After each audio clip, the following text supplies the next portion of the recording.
बिस्मिल्लाहिर्रहमानिर्रहीम। Chapter 2 learning. Learning में आज हम डिस्कस करते हैं ऑपरेंट कंडीशनिंग। ऑपरेंट कंडीशनिंग की डिस्कशन के लिए आज हमारे साथ मैडम नौरीन साहिबा मौजूद हैं, जो साइकोलॉजिस्ट हैं और साइकोलॉजी में बहुत ज़्यादा एक्सपीरियंस रखती हैं। आज उनसे हम समझेंगे कि ऑपरेंट कंडीशनिंग क्या होती है। Thank you so much. अस्सलाम वालेकुम डियर स्टूडेंट्स। ऑपरेंट कंडीशनिंग एक वो कॉन्सेप्ट है जो बिहेवियरिस्ट स्कूल ऑफ थॉट से लिया गया था, और इसके बारे में ये जैसे यहाँ आपकी बुक में भी मेंशन होगा कि समटाइम्स पेरेंट्स को और जो टीचर्स होते हैं उनको ऐसे प्रॉब्लम्स होते हैं, जैसे बच्चा वो रवैया इख्तियार नहीं करता जो वो एक्सपेक्ट कर रहे होते हैं।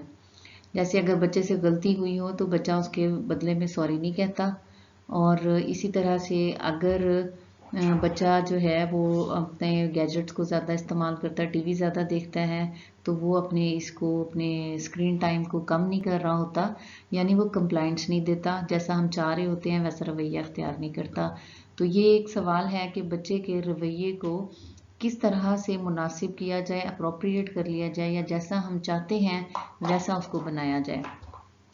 तो उसके लिए हमेशा एक जो साइकोलॉजी की फील्ड में जो तरीक़ाकार इस्तेमाल किया जाता है वो ऑपरेंट कंडीशनिंग की थ्योरी है।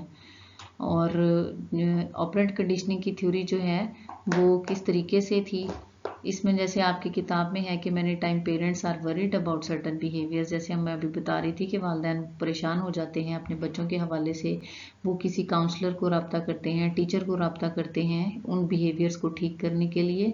किस मौके पे बच्चे ने सॉरी कहना है, अगर बच्चे के साथ गुडविल की गई है, अच्छा काम किया गया, उसने कब थैंक यू कहना है, और वो ये चीज़ें नहीं कर रहे होते। तो ये जो उसके डिज़ायर्ड रिस्पॉन्स है, जैसे डिज़ायर्ड रिस्पॉन्स कि जो रिस्पॉन्स हम बच्चे से चाहते हैं वो हासिल करने के लिए हम इंस्ट्रूमेंटल कंडीशनिंग, या जिसका दूसरा नाम ऑपरेंट कंडीशनिंग भी है, ये इस्तेमाल करते हैं। ये कंडीशनिंग B.F. स्किनर ने इसका कॉन्सेप्ट दिया था, और बेसिक कॉन्सेप्ट जो है वो पीछे से जो बिहेवियरलिस्ट बाकी आ रहे थे उनसे ही आता है। जैसे आपने पिछले लेक्चर्स में कवर किया होगा पैवलोव की थ्योरी को, कि कंडीशनिंग है और उसके ऊपर रिस्पॉन्स है। तो इसके अंदर थोड़ी सी चेंज होती है। चेंज इस तरीके से है कि हम स्टिमुलस और रिस्पॉन्स नहीं, बल्कि हमने अब यहाँ पे हम रिवर्स हो गया कि रिस्पॉन्स स्टिमुलस है। असल में B.F. स्किनर ये बताना चाह रहे थे कि ऐसी चीज़ें जिनको करने से हमें पज़राई मिलती है, एप्रिसिएशन मिलती है, रिकॉग्निशन मिलता है, पॉजिटिव रिस्पॉन्स मिलता है, हम उनको बार बार करते हैं। और ऐसी चीज़ें जिनको करने से हमें शर्मिंदगी हो, एम्बेरसमेंट हो, नेगेटिविटी फील करनी पड़े, और अच्छा महसूस ना हो, और वो हमारे लिए एक नेगेटिव चीज़ बन जाए, तो हम उन चीज़ों को नेक्स्ट टाइम अवॉइड करते हैं। असल इस कॉन्सेप्ट का यही बेसिक आइडिया है। इम्पोर्टेंट जो इसमें है respondent and operations. Respondent is the name given to those responses which are elicited by known stimuli. The saliva released by the dog as a result of meat powder in his mouth. At the site of the meat powder, ये पिछली बात जो आपने पहले पढ़ी होगी पैवलोव की theory में, कि respondent is the name given. Response क्या है? वो है रिस्पॉन्स जब कोई स्टिमुला इंट्रोड्यूस कराया जाता है, जैसे भूख के दौरान खुराक का पेश करना, इसी तरह से मुख्तलिफ सिचुएशंस में मुख्तलिफ चीज़, जैसे कि आगे इम्तहान आता है तो मुख्तलिफ एजुकेशनल स्ट्रेटजीज अडॉप्ट की जाती हैं, टेस्ट कराए जाते हैं, मुख्तलिफ चीज़ें दी जाती हैं, बच्चे के अंदर मोटिवेशन आती है ताकि वो इम्तहान में अच्छा परफॉर्म कर सके, तो वो हम इंट्रोड्यूस कराते हैं। तो यहाँ पे उन्होंने जैसे फूड और गन पाउडर है, तो हम वो जो है टेस्ट शेड्यूल्स जो होते हैं वो बच्चे को एग्ज़ाम की तैयारी के लिए, वो एक आप उसका अल्टरनेट समझ लें क्लासरूम सेटिंग के अंदर। तो रिस्पॉन्स क्या होगा कि बच्चे उसको अडॉप्ट करेंगे। पिछले अगर क्लास में उन्होंने देखा था कि ये टेस्ट शेड्यूल करने से उनकी परफॉर्मेंस अच्छी आई, रिजल्ट्स अच्छे आए, उन्हें अप्रिसिएशन मिली, उन्होंने पोजीशंस ली, तो अगली दफ़ा वो ज़्यादा रेगुलर हो जाएंगे अपने टेस्ट शेड्यूल्स में। ये है रिस्पॉन्स कि आपने उसके ऊपर किस तरह से रिस्पॉन्स करना होता है। Operant means is the name given to those responses which are emitted by the unknown stimuli, and operant is spontaneous rather than a response to some stimuli. Many persons are seen shaking their feet or legs without any cause. The gross movement of the limbs of a newborn baby are operants and the acts can be classified as emitted behavior. अब वो ये कह रहा है कि operand means के आपके reflex action है, बाज़ दफ़ा वो मीनिंगलेस, ज़रूरी नहीं कि उनका कोई ख़ास मकसद हो, आप वैसे ही एक कर रहे होते हैं। अब रिस्पोंडेंट बिहेवियर क्या है कि is directly under the control of the stimuli as in the unconditioned reflexes और क्लासिकल कंडीशनिंग। ये वो रवैये हैं जो कि आपके स्टिमुलस के कंट्रोल में हैं। जैसे कि अगर शोले को आपका हाथ लगेगा तो आप एकदम पीछे खींचेंगे। दूसरी तरह का रवैया वो होता है जो ऑपरेंट बिहेवियर है, उसमें operates on the environment to produce some effect.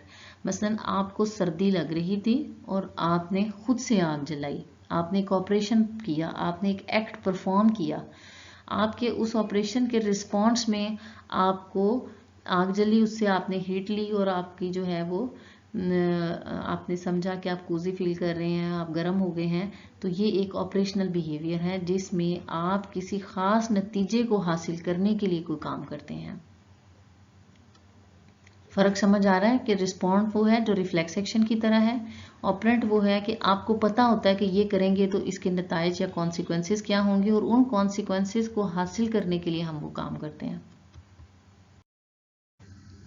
रीइंफोर्सर्स, रीइंफोर्सर पीछे भी आपने क्लासिकल कंडीशनिंग में भी इसका कॉन्सेप्ट देखा होगा कि वो चीज़ जो हमें किसी काम के करने के बाद हम फील करते हैं वो हमारे लिए रीइंफोर्समेंट बन जाता है।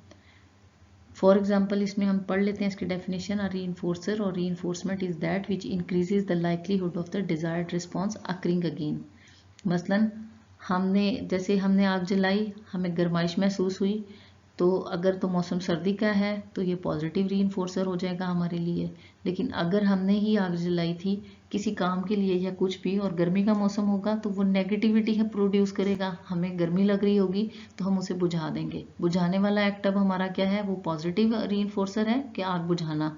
लेकिन इस बार आग लगा देने से क्योंकि गर्मी हो रही थी तो वो नेगेटिव रीइंफोर्समेंट है कि वो आपके बिहेवियर को कम करेगा। अगली दफ़ा आप चाहेंगे कि आप आग नहीं जलाएं, आपको गर्मी लगे। अगर कोई काम आप बार बार करना चाहें ताकि उसके कॉन्सिक्वेंसेस आपको सेटिस्फाई करते हैं तो दैट मीन्स कि वो काम आपके लिए पॉजिटिव रीइंफोर्समेंट है, और अगर उसके कॉन्सिक्वेंसेस आपको डिससेटिस्फाई करें वो आपका नेगेटिव रीइंफोर्सर है। पॉजिटिव रीइंफोर्सर इज अ स्टिमुलाई और event that increases the livelihood. जाहिर सी बात है जब आपको उसमें सेटिस्फेक्शन मिलेगी, आपको हैप्पीनेस मिलेगी, आपकी कोई नीड मीट होती है, फुलफिल होती है, तो बार बार उसको किया जाएगा।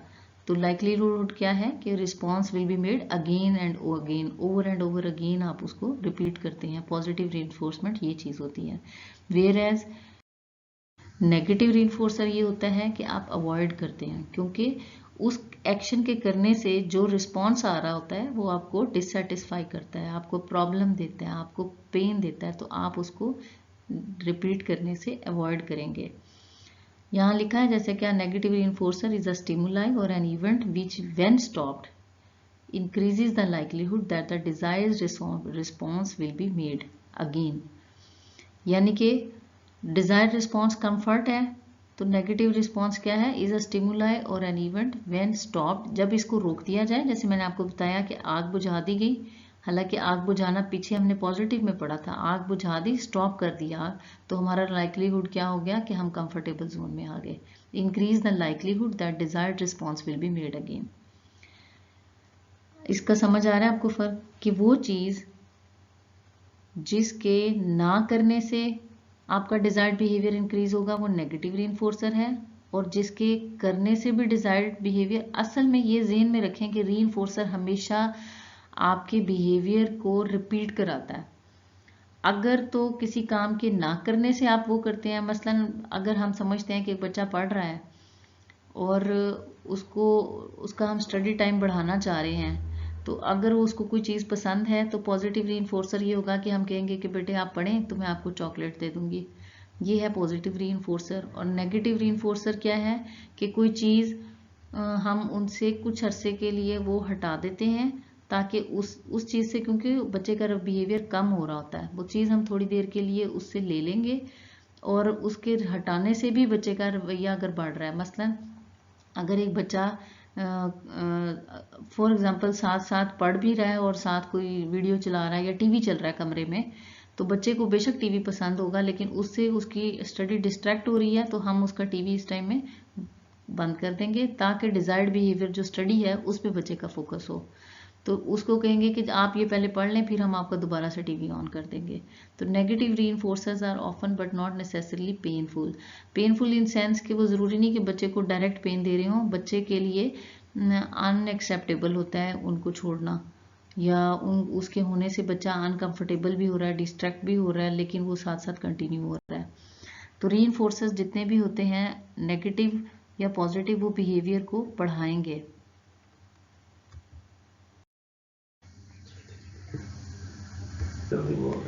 नेक्स्ट है punisher. A punisher is a stimulus or an event which when it is contingent on a response stops or at least decreases the likelihood that the response would occur again.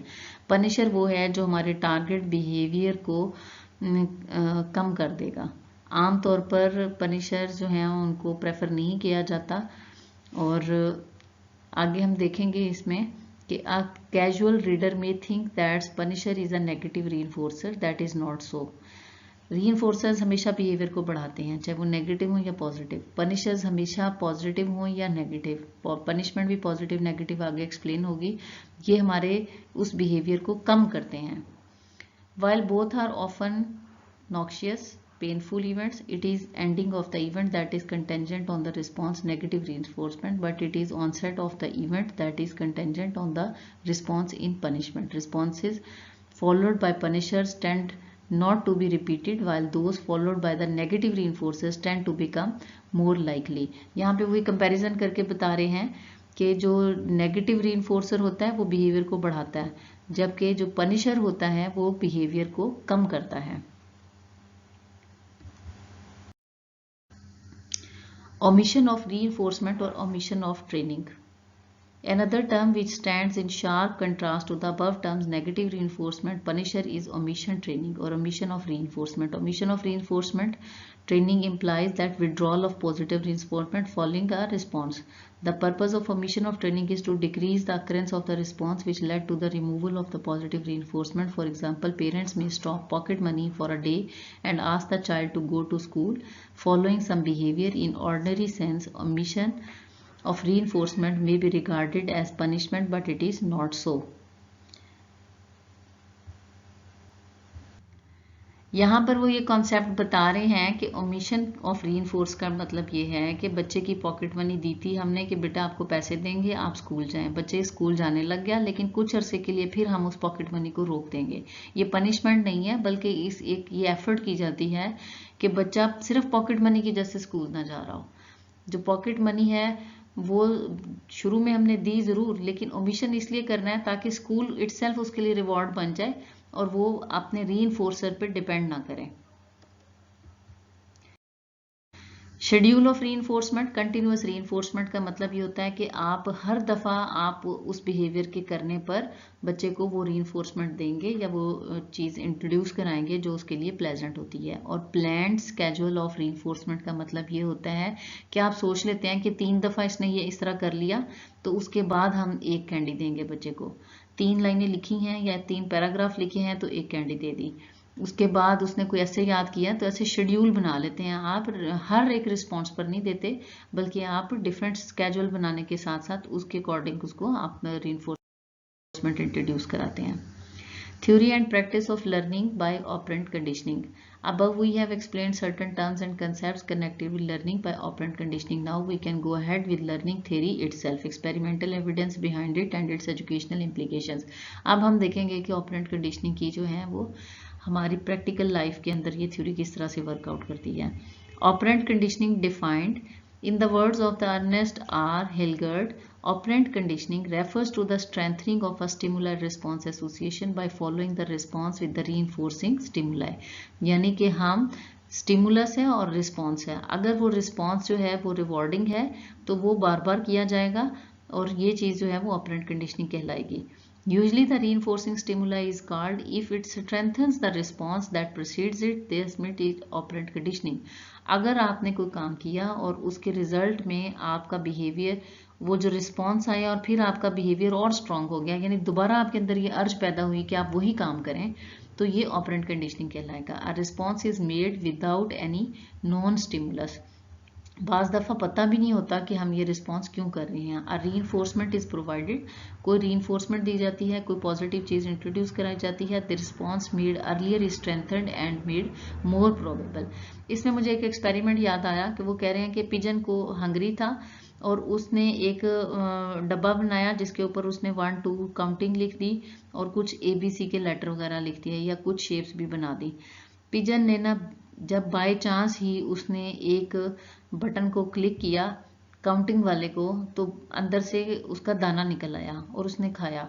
फिर उसने दूसरे जो लेटर्स वाले थे और जो images थे उसके ऊपर पिजन जब अपनी चोंच मारता तो कोई चीज़ ना आती, जबकि वो काउंटिंग वाले को हर दफ़ा जब क्लिक करता तो एक उसके अंदर से दाना निकलता।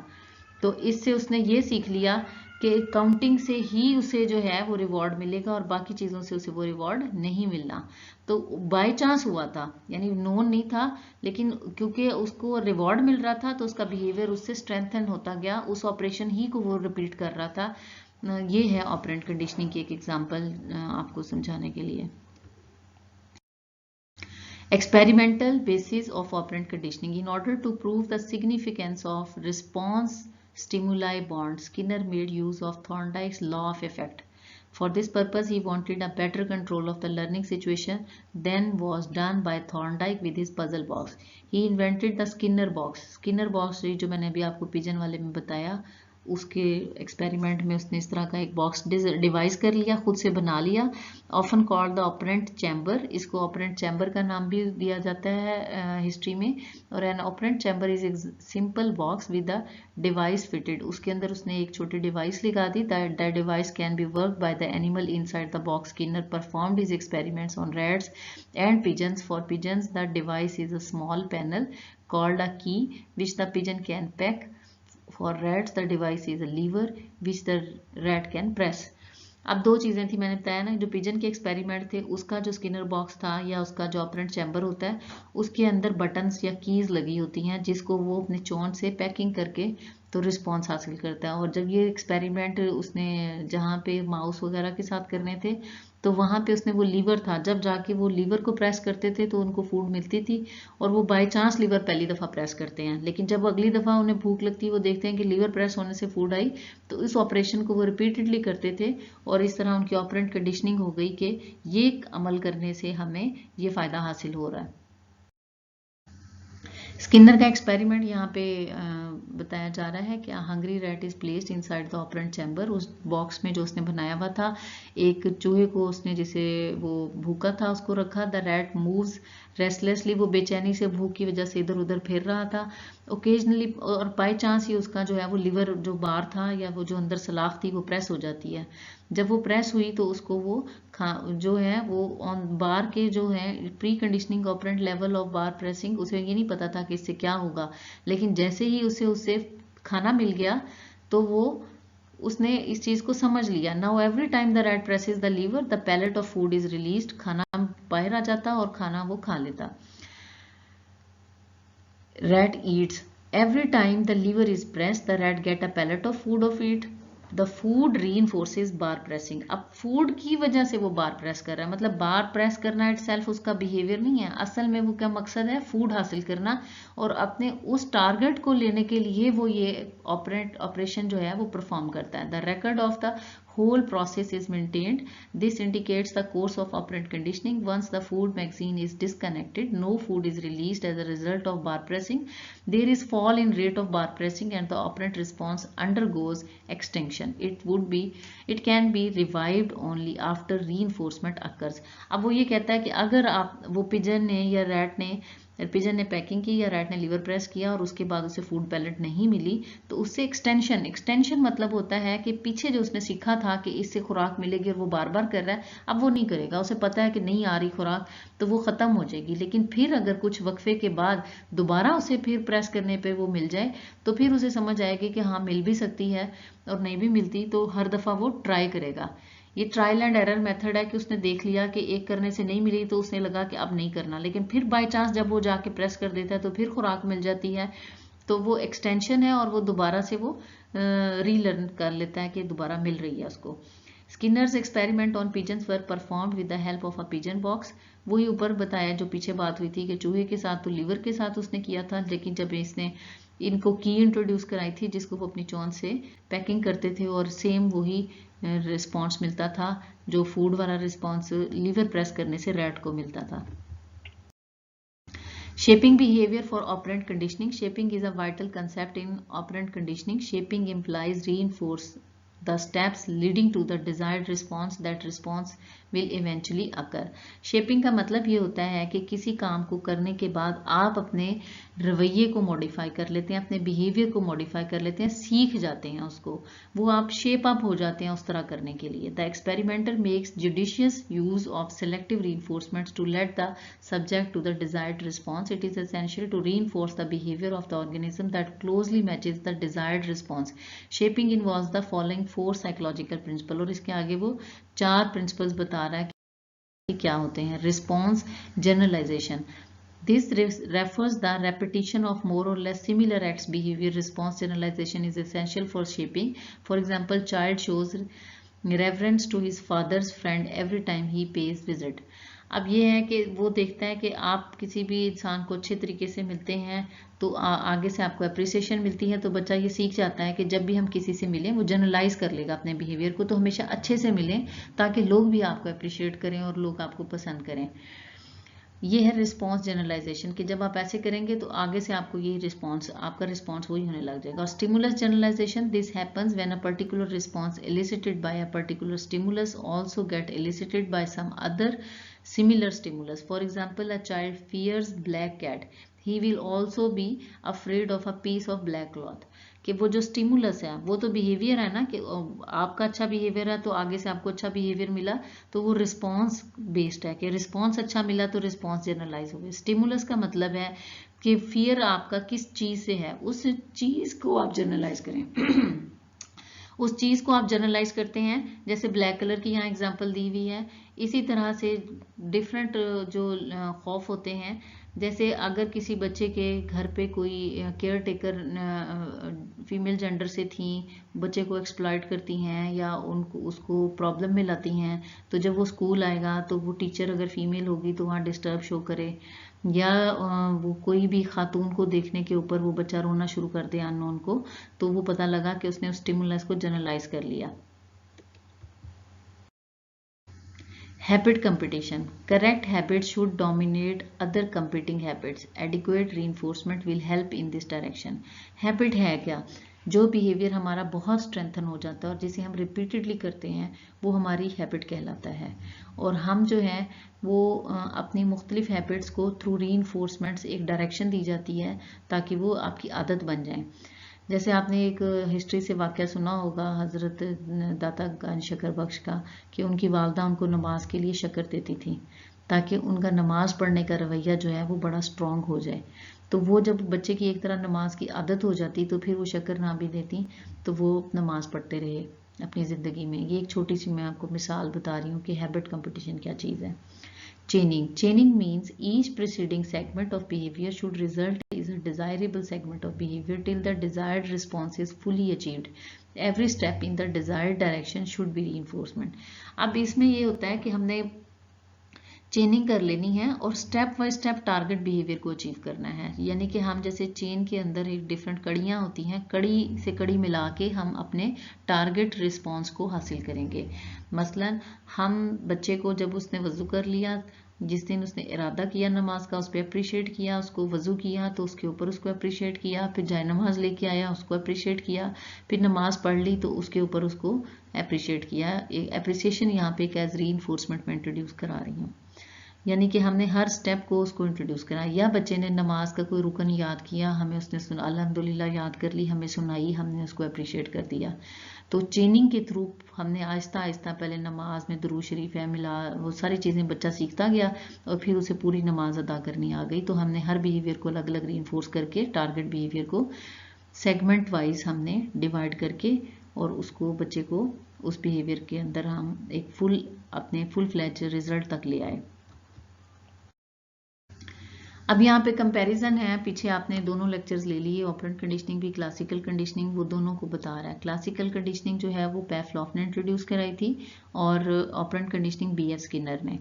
Elicit response is made to a known stimulus, इसमें जो है वो एलिसिटेड रिस्पॉन्स, जो रिस्पॉन्स आ रहा होता है वो किसी खास वजह से होता है, जबकि ऑपरेंट कंडीशनिंग में वो रिस्पॉन्स जो है वो बाय चांस, जैसे उसने एक बाय चांस लीवर प्रेस किया था, response is emitted and there is no known stimulus, उन्हें नहीं पता होता कि ये स्टिमुलस हमारे लिए रीइंफोर्स क्रिएट करेगा, बाय चांस करते हैं वो।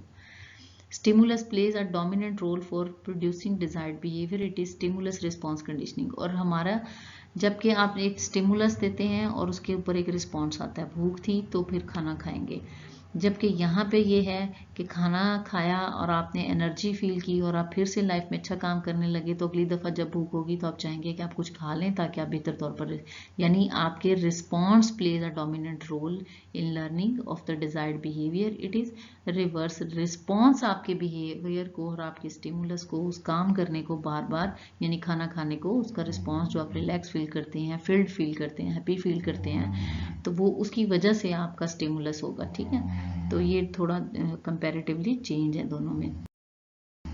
आगे है generally it is controlled by autonomic nervous system, क्योंकि आप प्लैंड है, और ये जो है सेंट्रल नर्वस सिस्टम, आपका सेंट्रल नर्वस सिस्टम आपके हायर ब्रेन फंक्शनिंग होते हैं, यानी आपके ज़्यादा क्रिटिकल थिंकिंग होती है, प्रॉब्लम सॉल्विंग है, ये करेंगे तो ये इसका हल होगा। तो ये जो ट्रायल एंड एरर है ना, वो उसके ज़रिए आप सीख रहे होते हैं, जो प्रॉब्लम सॉल्विंग स्किल है। तो ऑपरेंट कंडीशनिंग वो चीज़ को डिफाइन करती है। In this type of learning, by conditioning capacity to learn depends on the magnitude of conditioned response, the measurement of which is possible. वहाँ पे सिंपली आप जो है वो डिपेंड किस पे कर रहे हैं, अपने रिस्पॉन्स पे, स्टिमुलस और रिस्पॉन्स। फूड आई, स्लाइवा डिक्रीज हो गया, फूड नहीं आई, स्लाइवा डिक्रीज नहीं हुआ। Whereas in operant conditioning, in this type of learning, conditioning capacity to learn influenced by the response rate, the measurement of the response rate, RR response rate है। response rate क्या है, जो हमने अभी पीछे पढ़ा था कि अगर वो प्रेस करता है हर दफ़ा, अगर खुराक मिलती है तो जब भूख होगी फटाफट लीवर प्रेस करेगा, लेकिन अगर रिस्पॉन्स रेट क्या है कि कभी आपने एक दफ़ा प्रेस किया तो आपको फूड पैलेट आ गया, फिर 3-4 दफ़ा प्रेस किया नहीं आया, फिर 5वीं दफ़ा प्रेस किया तो फूड पैलेट आया।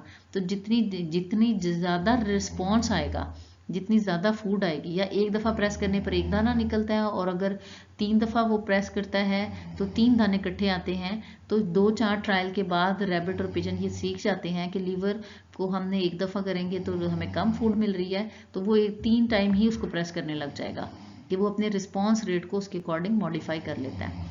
There is pairing of conditioned stimulus with unconditional stimulus, और there is pairing of response and the reinforcement. वहाँ है कि आपने क्या, किस चीज़ से आपकी कंडीशनिंग हुई और किससे अनकंडीशनिंग हो गई है। ठीक है, और यहाँ आपकी पेयरिंग किस चीज़ से बननी है, आपके रिस्पॉन्स के साथ बननी है। Stress is laid upon the time factor, और stress is laid upon the response reinforcement motivation factor, कि अब आपका इस पे स्ट्रेस, यहाँ वो साइकोलॉजिकल स्ट्रेस नहीं, बल्कि किस चीज़ पे जोर है, टाइम फैक्टर पे, कि कितनी देर में फूड आई है, भूख लगी कितनी देर में फूड आई, और इस पे डिपेंड कर रहा है। वेयर एज यहाँ पे रीइंफोर्समेंट मोटिवेशन फैक्टर, कि आपके रीइंफोर्समेंट का, मोटिवेशन का फैक्टर क्या था, जो मैंने पीछे बताया कि कितनी दफ़ा लीवर प्रेस करना है, क्या करना है, वो जो है वो एक्ट्स को डिफाइन करता है कि वो किस तरह से है, उस पर तवज्जो है कि क्या करने से क्या हासिल हो रहा है। वो सिर्फ ये है कि कुछ चाहिए था और कुछ मिल रहा है, इसमें यह है कि क्या करने से मिल रहा है, तो वो क्या करना, जो हमारा रवैया या वो काम है, उस पर तवज्जो दी जाती है। Extension occurs, the bond can be revived by providing positive reinforcement as in case of operant conditionings. वो कहते हैं कि वो जो है ना, ये चीज़ को ख़त्म भी किया जा सकता है, पॉजिटिव ऑपरेशंस को ना, in case of operant conditions. और extinction occurs the bond can be revived by providing positive reinforcement as in case of classical conditioning. अच्छा, वो कहते हैं कि बॉन्ड कैन बी रिवाइव्ड, आप दोबारा भी अपना बॉन्ड बच्चे का उसका वो फूड के साथ वो चीज़ बना सकते हैं। एक्सटेंशन होता है ख़त्म हो जाना, कब होगी? बॉन्ड कैन बी रिवाइव्ड, वो दोबारा जब आप एक रिस्पॉन्स वो ख़त्म हो गया ना, वो दोबारा रीइंफोर्समेंट इंट्रोड्यूस करा के आप कर सकते हैं। और इधर भी इसी तरीके से कि वो अगर उसने एक दफ़ा नहीं मिला तो वो एक्सटेंशन हो गया कि उसने लीवर छोड़ दिया, भूख लगी लीवर प्रेस नहीं किया, लेकिन जब फिर मिलने लग गई तो क्लासिकल कंडीशनिंग जैसे वो कहती है कि लीवर प्रेस करने से मिल जाता था, तो वो दोबारा उस रवैये को कर सकता है।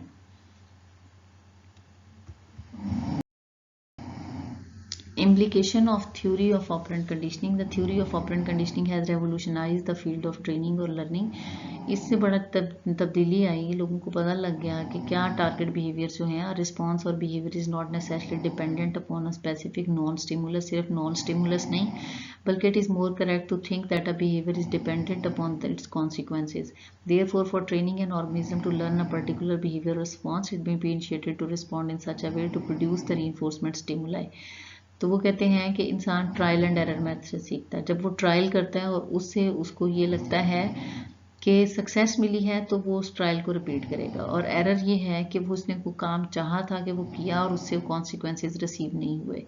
तो ये एक तरह से ट्रेनिंग हो जाती है कि आपने लाइफ में प्रॉब्लम सॉल्विंग किस तरह करनी है। Individual behaviour should get reward and he should in turn act in such a way that he is rewarded again and so on. Therefore the learning or training process and environment must be so designed as to create minimum frustration and maximum satisfactions in a learner to provide him with proper reinforcement for the desired training or learning. तो इससे हमें ये भी पता चलता है कि हमने अपने environment को इस तरह का बनाना है कि likelihood of target behaviors ज़्यादा हो, बच्चे के लिए ज़्यादा से ज़्यादा ऐसे मौके हों जिससे उसकी लर्निंग होती हो, उसे कई तरीकों से ही लर्निंग के लिए रिस्पॉन्स मिल रहा हो। मसलन अगर वो बच्चा किसी भी बिहेवियर को सीखना चाह रहा है तो उसके मल्टीपल ऑप्शंस क्लासरूम में मौजूद हों। मसलन बुक एक है, अगर सिर्फ किताब पे बच्चा डिपेंड कर रहा है और उसके थ्रू लर्निंग हो रही होगी तो वो रिस्पॉन्स उसका लर्निंग या लर्नड बिहेवियर कम होगा, वो जो किताब के ज़रिए हम सिखाते हैं। लेकिन अगर साथ टीचर भी मौजूद है, साथ डिस्कशन भी हो रही है, साथ और भी इस तरह की और चीज़ें ऐड कर ली जाती हैं, प्रैक्टिकल कराए जाते हैं, तो वो बच्चों का लर्निंग लेवल इंक्रीज होगा। तो हमने इन्वायरमेंट ऐसा स्ट्रॉन्ग हेल्दी बनाना होता है जहाँ ज़्यादा से ज़्यादा डिफरेंट ऑपरेशंस ऐसे हों मौजूद जिनसे वो बिहेवियर जो हमारा टारगेट क्या है, लर्निंग, बच्चे की लर्निंग इम्प्रूव करने के लिए, और ऐसी चीज़ें इन्वायरमेंट से हटा देनी होती हैं जिनके ज़रिए लर्निंग डिक्रीज हो रही हो या जो उसमें प्रॉब्लम क्रिएट कर रही हो। The principle of operant conditioning may be successfully applied in behavior modification. Behavior modification क्या है? यही कि टारगेट बिहेवियर आपको बार बार करना है और जो अनडिजायर्ड बिहेवियर होता है उसको रोकना होता है। We have to find something which is rewarding for the individual whose behavior we wish to modify. Wait until the desired behavior occurs and immediately reward him when it does. When this is done, the frequency with which he desired response occurs goes up.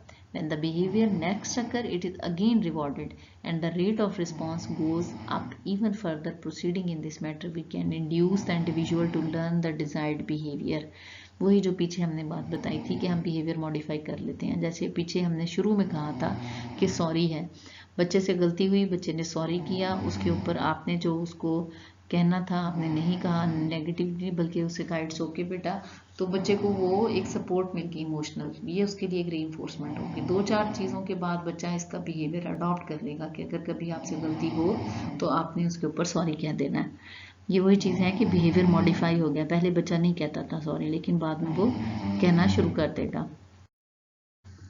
The development of human personality can be successfully manipulated through operant conditioning. According to Skinner, we are what we have been rewarded for being, and what we call personality is nothing more than consistent behavior patterns that summarize our reinforcement history.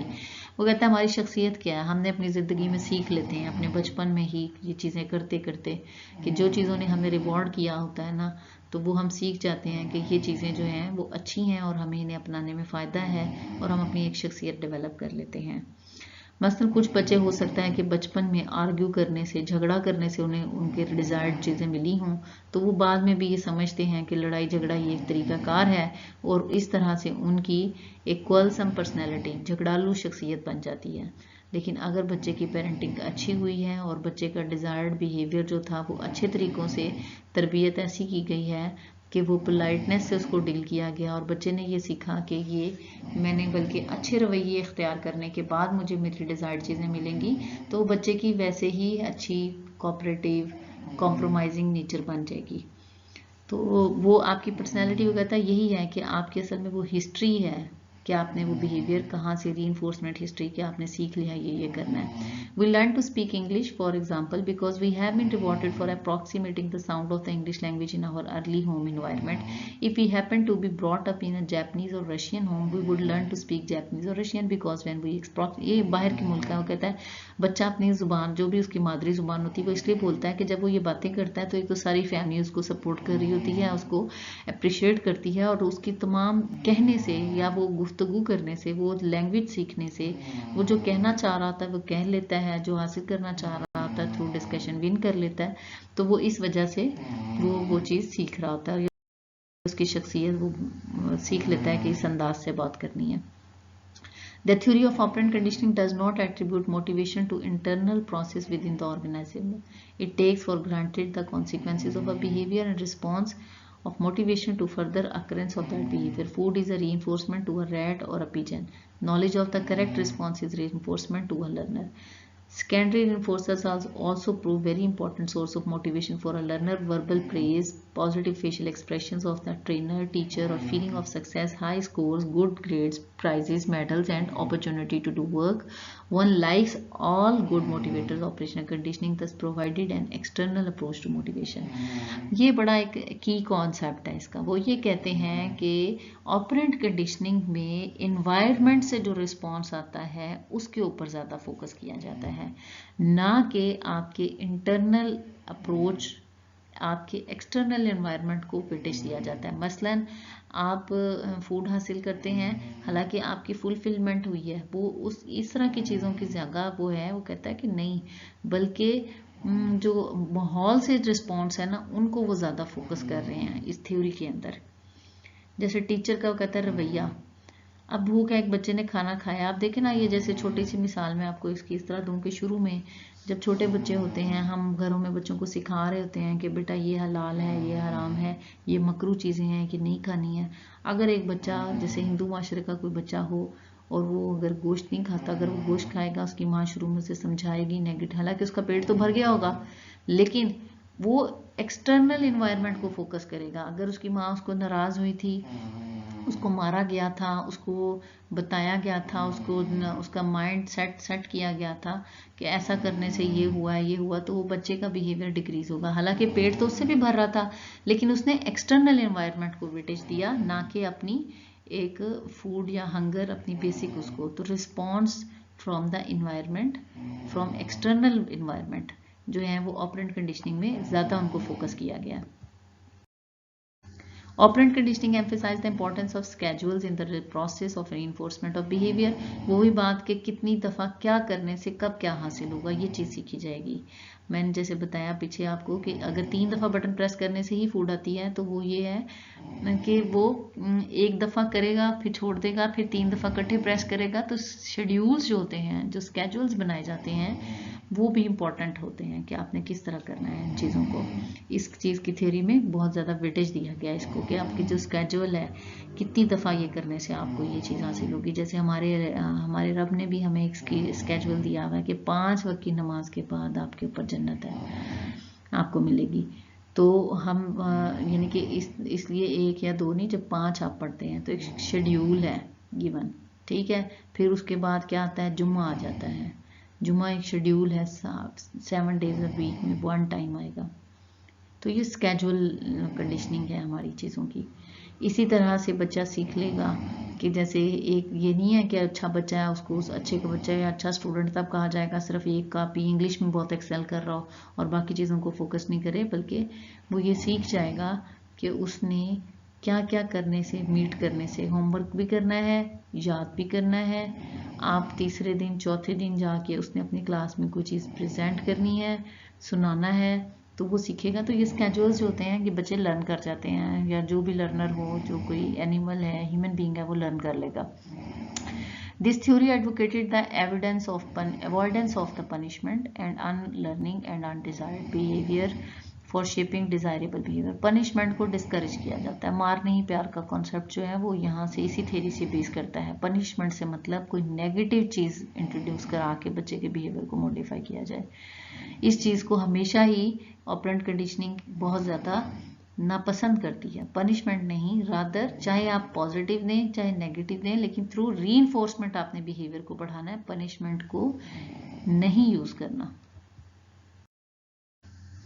In its most effective application, the theory of operant conditioning has attributed a lot to the development of teaching machines and programmed learning. The theory of operant conditioning has shown that learning proceeds most effectively if learning material is so designed that it produces fewer chances for failure and more opportunities for success. अब वो जो हमारी education की field में इसके implications हैं उसको discuss कर रहे हैं कि हमारा लर्निंग मटेरियल ऐसा होना चाहिए कि वो हमारी कामयाबी की शरह को बढ़ाता हो। The learning is given rapid feedback और फॉरन फीडबैक मिलता हो आपको उस पर। The learner is able to learn at his own pace, और वो शेड्यूल का मतलब ये है कि उसको भी परमिशन हो कि वो अपनी रफ्तार से चल सके, सबके साथ एक जैसा नहीं भागना, उसको अपनी रफ्तार के साथ वो इन चीज़ों को लेके चल सके कि वो कितनी दफ़ा की क्या चीज़ कर सकता है। The principles originating from operant conditioning have revolutionized the training and learning programs. As a result, mechanical learning in the form of teaching machines and the computer-assisted instructions have taken root in place of usual classroom instruction. अब आपको पता है ना कि वो अब बार बार एक instructions देनी है, यह रिपीट में तीसरी दफ़ा में आके ये काम करना है, तो उसके लिए फिर आप वो कहते हैं कि जैसे जैसे डेवलप हुआ तो मैकेनिकली इन चीज़ों को किया जाने लग गया क्लासरूम को इफेक्टिव बनाने के लिए। अब जो पीछे सारा पढ़ा उसकी समरी है कि सबसे पहले तो association learning and cognitive learning. Now that the dust has settled on some of the great theoretical debates of the two main schools of thought on learning have emerged, though many variations exist. In these two main school of thoughts are association learning and cognitive learning. कि learning association learning क्या है कि आप चीज़ों को associate कर रहे हैं, बिहेवियरल लर्निंग है। कॉग्निटिव जो है वो कॉग्निटिव स्कूल ऑफ थॉट है कि ब्रेन प्रोसेसेस के थ्रू आप सीख रहे हैं। Association theorist on the one hand see learning as the result of connect या association between stimulus response. Dogs salivating when they hear they can opening their food, babies waving bye-bye on cue from the mothers, or 5th grade saying 72 to the stimuli 99 times 8 are all example of association learning. A bond has been formed between two elements, stimulus and response. Cognitive theory on the other hand क्या करती है, वो तो stimulus response पे focus कर रहे हैं। यहाँ पे वो क्या कहते हैं कि recognition of a number of perceptions, the reorganisation allows the learner to perceive new relationship, solve the problems and gain a basic understanding of the subject area. A 5th grade suddenly realizing that multiplication is successive addition, and suddenly understanding that by putting two short sticks together, a banana that was out of reach is now obtainable. यानी वो कह रहा है कि cognitive ये है कि आपके हायर मेंटल फंक्शनिंग्स के थ्रू आप सीख लेते हैं, आपका ब्रेन ही ये सीखने लग जाता है। जैसे बच्चे टेबल्स याद करते हैं तो उन्हें एक टाइम में वो जो है एसोसिएशन में क्या है, एसोसिएशन लर्निंग में कि बच्चे को हम कहते हैं 8 2s आर तो 16 वैसे ही कि उसे पता है, उसने मेमोराइज कर लिया है कि ये अगर 8 2s कहना है तो 16 आंसर देना। वेयरएज कॉग्निटिव लेवल पे वो एक अपने स्टैंडर्ड्स में आके सीख जाते हैं कि ये जो है मल्टीप्लिकेशन असल में रिपीटेड ये एडिशन है, यानी 8 को अगर हम 2 दफ़ा जमा करेंगे तो हमारे पास 16 आंसर आना है। ये चीज़ वो बच्चे सीख जाते हैं, कॉग्निटिव ये फोकस कर रही है। These two views of learning parallel the two sides of another controversy that historically split the field of psychology. The behaviorists have typically been and associationists, where the gestalists have been cognitive theorists. अब ये यहाँ overall आपके पीछे जो chapter है उसको वो summarise कर रहा है कि ये 2 डिवीजन्स हमारे जो स्कूल ऑफ थॉट जिन्हें कहा जाता है कि वो 2 अलग लोग हैं, ग्रुप्स हैं जो बात करते हैं। एक ग्रुप्स वो हैं जो आपकी एसोसिएशन लर्निंग के ऊपर बात करते हैं, स्टिमुलस रिस्पॉन्स वगैरह पे बात करते हैं। दूसरे लोग वो हैं जो मेंटल फंक्शनिंग्स पे बात करते हैं, लॉजिक्स पे बात करते हैं। वो इनको हम एसोसिएशन लर्नर्स को बिहेवियरिस्ट या एसोसिएशन लर्निस्ट कहते हैं। और दूसरे जो हैं जिसमें गेस्टॉल्ट्स भी आते हैं वो कॉग्निटिव थेरिस्ट कहलाते हैं। कॉग्निटिव स्कूल ऑफ थॉट से उन लोगों का ताल्लुक है। Thank you so much.